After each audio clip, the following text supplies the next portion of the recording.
우리 나오신 분들 전후좌우를 바라보시면서 이렇게 인사 나누겠습니다. 하나님의 음성은 우리의 생명입니다. 하나님의 음성은 우리의 생명입니다. 성경에 빈들이라고 하는 단어가 총 7번 나옵니다. 구약 성경에 1번, 신약 성경에 6번. 그런데 이 세례 요한은 사람들 앞에 서기 전에 빈들에 있었다고 누가복음은 우리에게 증거하고 있고, 그 빈들에 있었을 때에 하나님의 말씀이 임하는 경험을 하게 됩니다. 이 빈들과 유사한 단어가 광야라고 하는 단어가 있습니다. 이 광야라고 하는 단어는 성경에 총 259번이 기록되어 있는데, 구약 성경에 224번, 신약 성경에 35번이 기록되어 있습니다. 이 광야라고 하는 것은 아무도 살지 않는 땅, 풀 한 포기도 자라지 않는 곳이라고 하는 뜻입니다.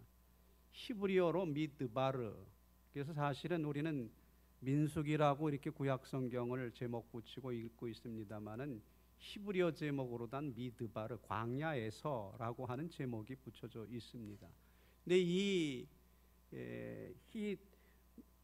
드바르 했는데 이 동사가 뭔가 하면 히브리어로 다바르라고 하는 건데, 이 동사는 어떤 뜻을 동시에 담고 있는가 하면 선포하다, 말하다, 약속하다, 이런 의미를 동시에 담고 있습니다.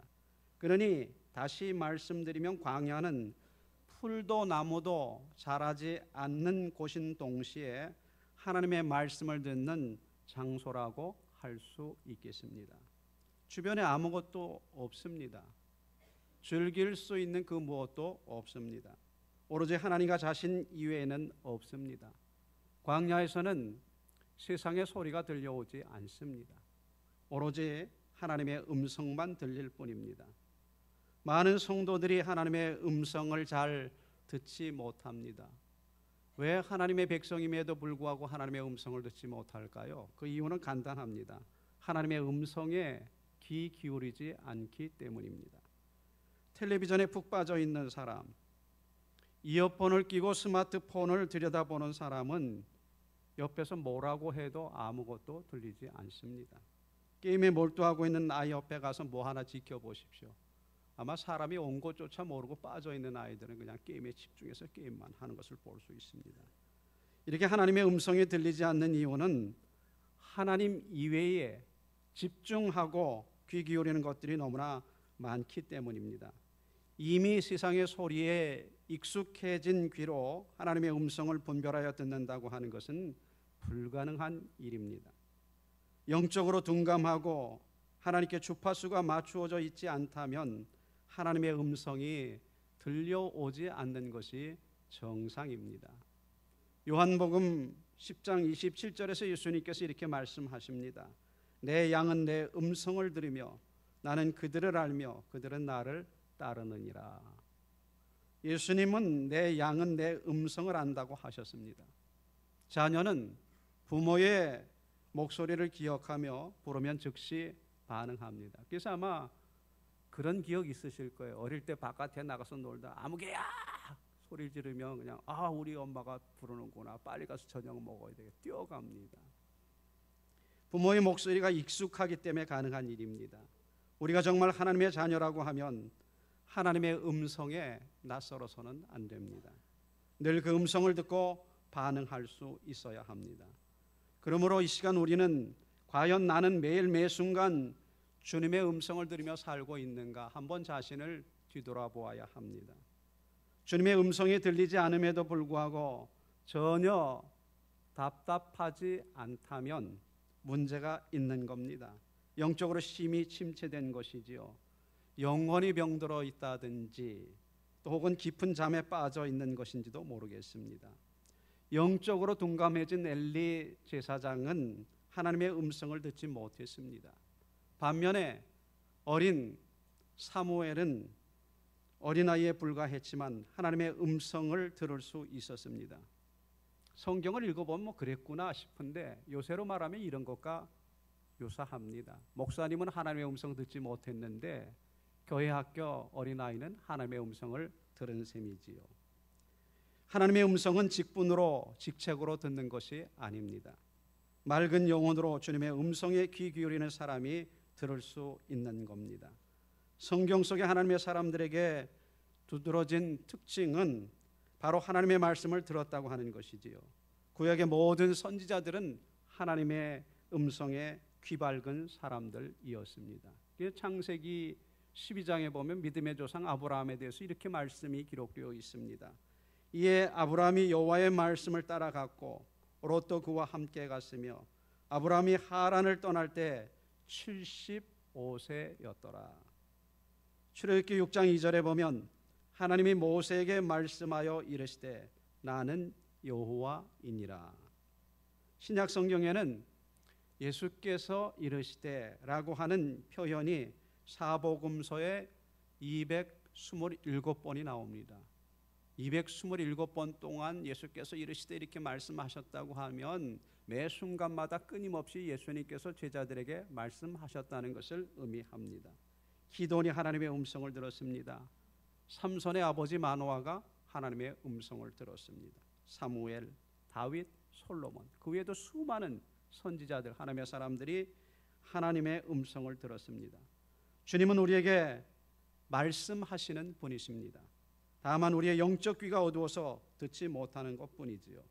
오늘 본문 1절과 2절에 보시면 세례 요한이 하나님의 말씀이 임한 때와 그 장소를 언급하고 설명합니다.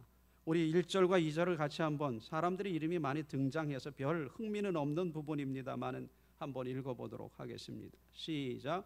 디베rio 황제가 통치한 지 15해 곧 본디오 빌라도가 유대의 총독으로 헤롯이 갈릴리의 분봉왕으로 그 동생 빌립이 이두레와 드라고니 지방의 분봉왕으로 루사니아가 아빌레네의 분봉왕으로 안나스와 가야바가 대제사장으로 있을 때 하나님의 말씀이 빈들에서 사가랴의 아들 요한에게 임한지라. 여기 보니까 먼저 디베rio 황제가 통치한 지 15년째 되던 해에 빈들에 있는 세례 요한에게 하나님의 말씀이 임했다, 들렸다 이렇게 되어 있습니다. 이 디베rio 황제는 아우구스토스 로마의 일대 황제의 직계 아들입니다. 그러니까 로마의 두 번째 황제가 되겠죠. 이 디베료는 예수님이 주로 활동하던 시대에 로마를 통치했던 황제입니다. 그런데 후대에 폭군으로서 이렇게 평가를 받습니다. 그 다음에 헤롯이 이 디베료 황제를 기념해서 이 갈릴리 호수 서편에 디베리아라고 하는 도시를 만들어서 증정을 했습니다. 그래서 이 복음서를 읽어보다 보면 갈릴리 호수라고 갈릴리 바다라고도 등장하지만 디베리아 바다 그러는데 이게 어떻게 되느냐, 이 디베리아라고 하는 지명을 따서 디베리아 쪽에 있는 사람들은 디베리아 바다 그렇게 불렀던 것이죠. 그래서 다른 호수가 아니라 똑같은 것인데 그렇게 불렀습니다. 그 다음에 본디오 빌라도가 등장하고 있는데 우리가 신앙 고백할 때 본디오 빌라도에게 고난을 받아 이렇게 합니다만 그 본디오 빌라도입니다.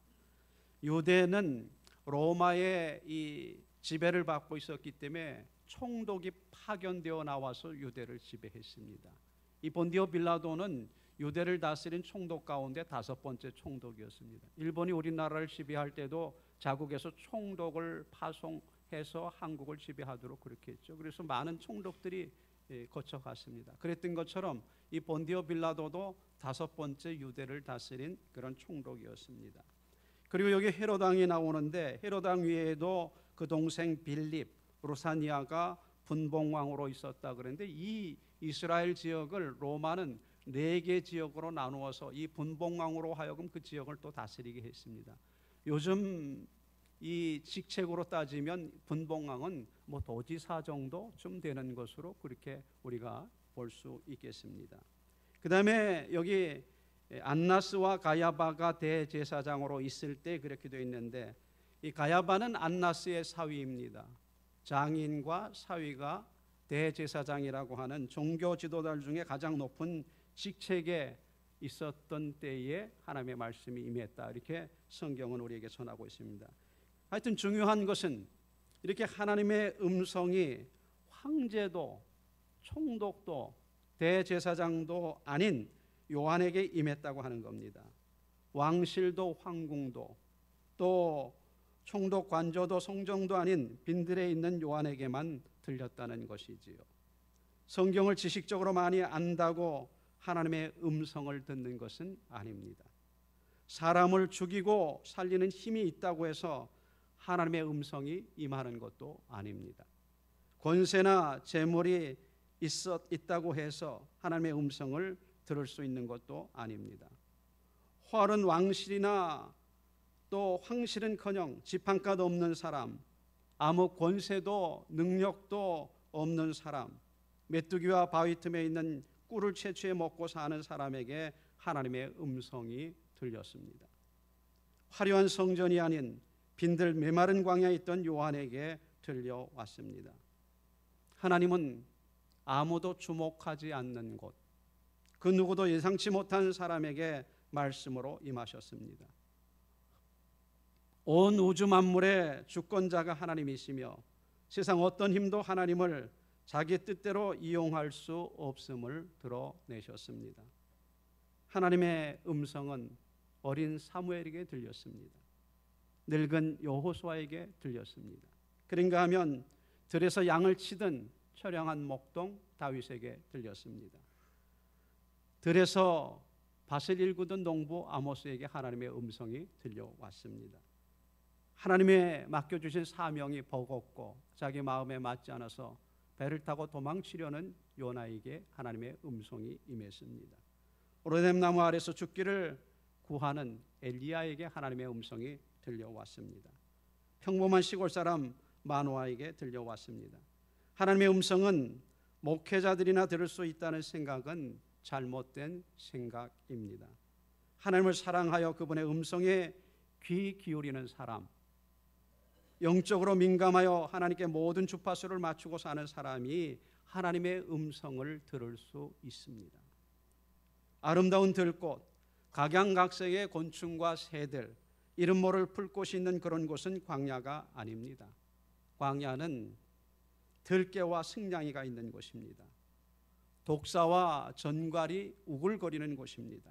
그뿐 아니라 밤낮의 기온차가 변화무쌍한 곳입니다. 모래바람 폭풍이 몰아치는 곳입니다. 칼바람이 뼛속 깊이 스치는 곳이, 파고드는 곳이 바로 광야입니다. 광야에는 따라서 기댈 곳도 쉴 곳도 또 의지할 그 무엇도 없습니다. 끝없이 펼쳐진 황량한 들판만 있을 뿐입니다. 풀 한 폭이, 물 한 줄기 없는 적적한 곳, 외롭고 쓸쓸하며 막막한 곳이 바로 광야입니다. 그런 광야에서 요한은 하나님의 음성을 들었습니다. 나같이 아무것도 내세울 수 없는 사람이 무슨 하나님의 음성을 듣겠어? 나같이 나이 많은 노인에게 무슨 하나님의 음성이 들리겠어? 그렇게 생각하지 않기를 바랍니다. 어떤 환경과 상황 가운데 있더라도 맑고 투명한 시선으로 하나님을 바라보며 주님의 음성에 귀 기울이는 사람에게 말씀이 임하게 됩니다. 그렇다고 하면 광야가 가지고 있는 영적인 의미와 교훈은 과연 무엇이겠습니까? 그것은 이스라엘이 하나님을 향해 가지고 있던 모든 불평과 원망, 시비가 들춰진 곳입니다. 그래서 민수기 14장 2절 이하에 보면 이렇게 말씀합니다. 이스라엘 자손이 다 모세와 아론을 원망하여 온 회중이 그들에게 이르되 우리가 애굽 땅에서 죽었거나 이 광야에서 죽었으면 좋았을 것을 어찌하여 여호와가 우리를 그 땅으로 인도하여 칼에 쓰러지게 하려 하는가? 우리 처자가 사로잡히리니 애굽으로 돌아가는 것이 낫지 아니하랴. 이에 서로 말하되 우리가 한 지휘관을 세우고 애굽으로 돌아가자 하매. 이스라엘 백성들은 광야 생활 40년 동안 조금만 힘이 들면 다시 애굽으로 돌아가자고 얘기했습니다. 어려운 광야 생활 대신 애굽으로 돌아가서 다시 종살이를 하는 것이 더 좋겠다는 것이지요. 이렇게 이스라엘 백성들의 무지와 불신앙을 드러내며 그들이 얼마나 형편없는 사람이었는가를 여실히 보여준 것이 바로 광야입니다. 하나님께서는 이스라엘 백성이 애굽에서 나와서 가나안으로 향하는 사이 광야를 지나게 하셨습니다. 광야는 하나님의 백성의 삶을 표본으로 보여주는 곳입니다. 하나님의 백성들은 반드시 광야를 지나가야 합니다. 광야라고 하는 것은 성도의 삶에 있어서 필연적인 겁니다. 내가 가도 좋고 안 가도 좋고 내가 취사 선택에 따라서 거부할 수 있는 것이 못 됩니다. 반드시 광야를 통과해야만 성도다운 성도가 되어지는 것이지요. 광야 없는 가나안은 있을 수 없습니다. 하나님은 그곳에서 우리를 더 깊이 만나시고 하나님의 음성을 들을 수 있는 사람들로 단련하시기를 원합니다. 하나님만 의지하는 자로 다듬어 가시기를 원하십니다. 아마 지금 예배드리고 있는 이 시간에도 광야의 한복판에 서 계신 분들이 있을 겁니다. 광야 같은 가정에서 배우자 때문에 힘들어하는 분들, 자녀 양육에 있어서 광야와도 같은 어려움을 만난 분들, 광야의 마른 물줄기처럼 재정의 궁핍을 겪고 있는 분들이 있을 겁니다. 그런가 하면 몸담고 있는 직장 생활이 위태로워서 이거 언제 옷 벗어야 되는 거야, 불안 가운데 지내는 분들도 있을 겁니다. 또 병원에서 받은 뭔가 석연치 않은 진단 결과 때문에 내가 중병 걸린 거 아니야? 나도 암 걸린 거 아니야? 이런 초조한 마음을 갖고 계신 분들도 있을 겁니다. 또 사업이 사방으로 우겨쌈을 당해 고통스러운 분들도 있을 겁니다. 마치 우리의 인생이 광야 한복판에 홀로 서 있는 것처럼 느껴질 때가 얼마나 많은지 모릅니다. 세상을 의지하여 광야를 지나려고 하면 반드시 실패할 수밖에 없습니다. 불평과 불만으로 세월을 허비한다고 하면 광야에서 결코 승리할 수 없습니다. 하나님께서 허락하신 광야임을 믿고 그 안에서 하나님이 원하시는 모습대로 변화될 것을 소망해야 합니다.